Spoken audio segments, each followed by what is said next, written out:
The universe had a way of humbling even the most prepared minds. I had trained for first contact for 14 years. Simulations, psychological conditioning, linguistic drills, contingency planning layered on contingency planning. I had studied thousands of theoretical alien behaviors, from hostility to indifference to cold scientific curiosity. None of those models prepared me for what actually happened. She cried. The moment she saw me, the most powerful non-human intelligence humanity had ever encountered collapsed to her knees and cried. I stood frozen on the edge of the landing platform, my boots planted on alien stone that pulsed faintly with bioluminescent veins. The sky above the planet Kepri shimmered in impossible shades of violet and gold, split by slow-moving rings of cloud that circled the horizon like celestial scars. Behind me, the Odyssey hovered in low orbit, its weapons powered down but ready.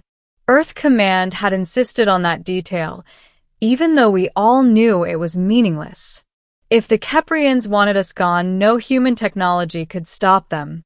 My name is Dr. Aaron Vale, xenobiologist and designated envoy for humanity's first confirmed encounter with a Tier 7 civilization. And I was staring at a crying alien queen. She was tall, taller than any human, her form elegant and symmetrical, composed of pale opalescent skin that reflected the planet's light like polished stone. Intricate patterns moved beneath her surface, shifting with her emotions. Her eyes, large and luminous, overflowed with something unmistakably familiar. Grief. The Keprian honor guard stood perfectly still around her, their elongated forms rigid, weapons lowered in confusion. They hadn't expected this either. Neither had I. My voice caught. All my rehearsed opening statements evaporated. Your Majesty, are you hurt? She looked up at me. The instant our eyes met, her reaction intensified. A sound escaped her that was not quite a sob, not quite a laugh, an expression too complex to categorize. She raised one trembling hand, as if reaching toward me, then stopped herself.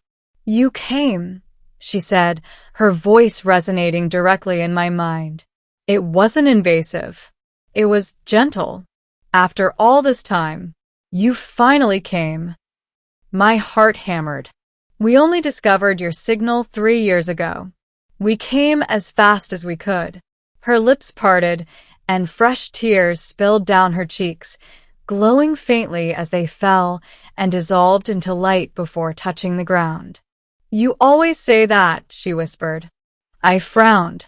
I think there's been a misunderstanding. She shook her head slowly. No. There is only delay. There is always delay. The planetary council chamber awaited us beyond the platform, a vast open structure grown from crystalline material that curved like living architecture. But the queen made no move to stand. Instead, she lowered herself fully to the ground, bowing her head in a gesture that sent shockwaves through her attendants. The Keprian queen, ruler of a civilization older than human recorded history, was kneeling before me.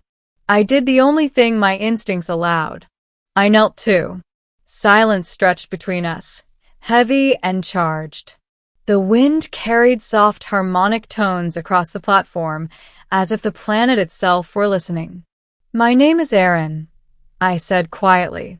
I don't know who you think I am, but I swear to you, I didn't come here to hurt you. She looked at me again, studying my face with an intensity that made my skin prickle. Your face, she said. It is different, but the pattern is there. The echo. Echo of what? Of him. That was when I realized this was not a diplomatic incident. It was personal. The queen's name, I learned later, was Salith. She ruled not by force, but by consensus. Her people shared an empathic bond that allowed collective decision-making on a planetary scale. Violence was rare. Memory was sacred. We were escorted into the council chamber at her request, though the atmosphere was nothing like the formality Earth Command had prepared me for. Salith sat across from me on a low, curved dais, her posture relaxed, but her gaze never leaving my face. "You resemble someone I loved," she said without preamble. I inhaled slowly. "I can assure you, I've never been off Earth until this mission." She nodded.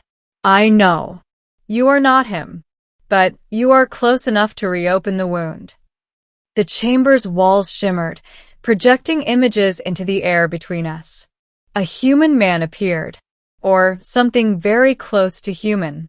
He wore a pressure suit of unfamiliar design, bulkier than modern Earth models, with insignia I didn't recognize. His face. My breath hitched. It was my face. Not identical, but unmistakably similar. Same bone structure. Same eyes. Even the same faint scar above the left eyebrow. "That's impossible," I whispered. "He came to us nearly 400 of your years ago," Salith said softly. Alone. His vessel was damaged beyond repair. He was dying. My mind raced. That would have been before faster-than-light travel. Before humanity could reach even the outer planets. "Yes," she said, "which is why his arrival terrified us." The image shifted. The man laughed as Keprians gathered around him, curious and cautious. Another image showed him working alongside them, sketching equations in the air with glowing tools. Another, him lying in a chamber much like this one, Salith at his side, her hand resting gently over his chest. "He taught us much," she continued. "Not your technology, your perspective, your stubborn hope." The final image showed a grave beneath alien stars. "He told me," Salith said, her voice breaking, "that one day humanity would reach the stars properly, that they would come not as castaways, but as equals." My throat tightened. "What was his name?" She hesitated. "He said it meant protector in his language." "Aaron." The room seemed to tilt. That's my name," I said faintly. "Yes," she replied. "I know." Over the days that followed, we uncovered fragments of a truth that rewrote human history. The man Salith had loved, Aaron Vale, designation lost to time, had been part of a classified early deep space experiment, launched centuries ago using prototype technologies humanity officially claimed had failed. His ship had slipped through a space-time anomaly and emerged light years from Earth. He should have died alone. Instead, he found Salith. They shared years together. He aged faster than she did, his human lifespan painfully brief compared to hers. Before his death, he left behind records, genetic samples, and a promise. "I will not be the last of us," he told her. "Even if I never return, humanity will." Salith had waited. She guided her people to monitor the stars, to watch for the signature she remembered. When humanity's modern signals finally brushed the edges of Keprian space, she recognized the pattern instantly. But she hadn't expected me. "You carry fragments of him," she said one evening as we stood beneath Kepri's twin moons. "Your DNA holds echoes. You are not his descendant, but you are not random either." "Then what am I?" I asked. She smiled sadly. "Probability, shaped by memory." I felt the weight of centuries pressing down on me. "When you cried, it wasn't because you thought I was him." "No," she said. "I cried because you proved he was right." Tensions rose as Earth Command grew impatient. They wanted treaties, trade agreements, access to Keprian knowledge. They didn't care about ancient promises or alien grief. Salith did. One final council was called. Humanity's future relationship with the Keprians would be decided in that chamber. "Your people are divided," Salith said to me before the session. "Some of mine fear you. Others hope." "And you?" I asked. She looked at me, eyes shimmering. "I am tired of waiting. But I am not tired of believing." Inside the chamber, the collective consciousness of the Keprian stirred, a low psychic hum that raised the hairs on my arms. Salith rose. Humanity has arrived at last, she declared. Not as conquerors, not as ghosts, but as heirs to a promise made long ago. Earth's representatives shifted uncomfortably. I will open our archives, she continued. Share our knowledge, but not without cost. A murmur rippled through the chamber. One human will remain, Salith said, as bridge, as witness, as reminder that memory matters. All eyes turned to me. I didn't hesitate. I'll stay, I said. Earth Command protested, threatened, calculated. Salith raised her hand, and the chamber fell silent. He stayed for us, she said. Now, one of you will stay for him. Years later, humanity and the Keprians stood as allies. Disease was cured. Energy scarcity ended.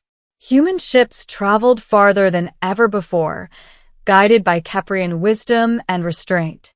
And I remained on Kepri. Sometimes, Salith and I would stand beneath the stars, watching new human vessels arrive, their lights bright with curiosity and hope. She cried the moment she saw me. I would later record in the official archives. Not because I was special, but because I was proof that even across centuries, promises can survive. I never saw it coming, but the universe, it seemed, had been waiting all along.